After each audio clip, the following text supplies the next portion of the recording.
we're excited about the wins last weekend. We felt we left some things out on the floor against Concordia. We had a chance to put them away a few times, got a 12, 14-point lead, and made some mental and physical mistakes, which left a minute. But we got the win, and sometimes, when you don't play your best, you want to be able to get the win despite that. And that's how you win championships, or you make playoffs, or put together good records when you can do that. Going into this week, it's going to be a challenging week. Now we start the second half of the league. The first half of the league, you go against an opponent. Yes, they have film on you against other opponents, but now they have film on you against themselves, and understand what their personnel does against you, and how they can make adjustments.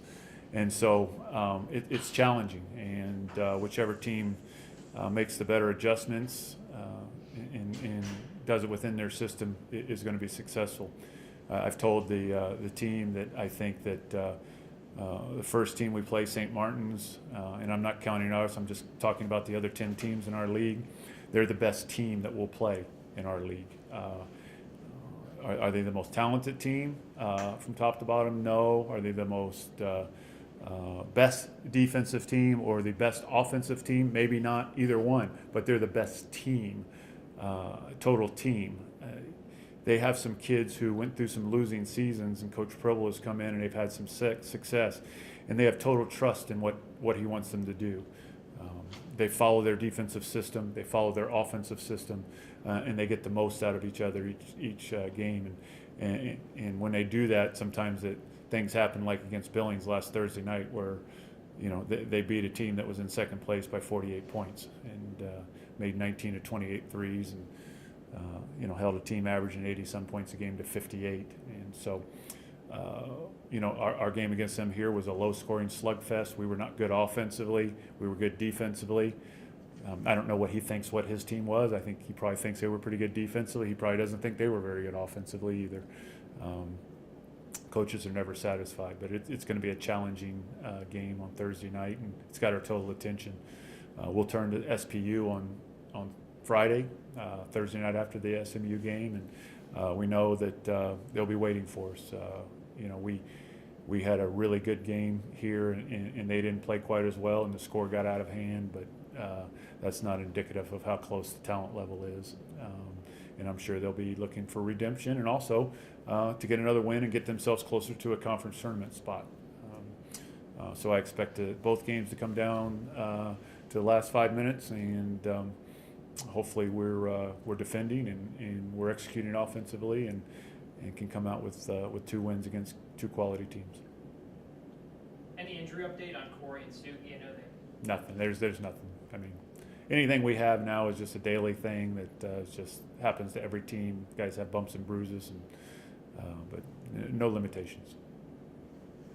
So, Diante, your thoughts heading into these 2 games this week? My thoughts are kind of the exact same as Coach's. Every team from here on out is going to know us. They've seen us before. They know what each player wants to do, what each player likes to do, what they can do well, what they don't do well. So they're going to come in with a good game plan, both St. Martin's and SPU. So we have to make sure we're on top of our game and sticking to the principles that we know and playing as a unit.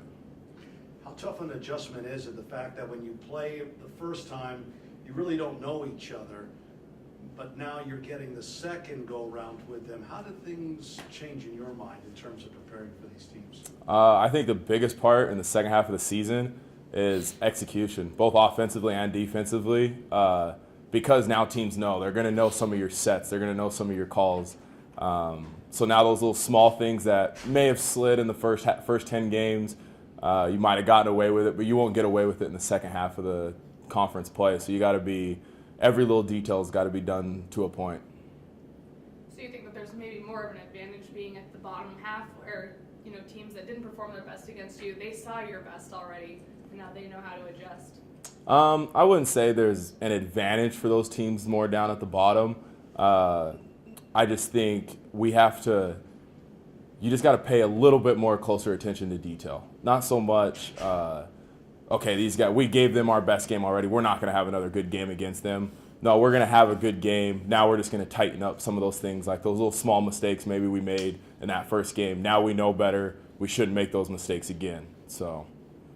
Do you feel some of that attention to detail was lost? You guys played Concordia, given that it was a close game and you had a nice lead and they came back. Maybe some of those things were lost.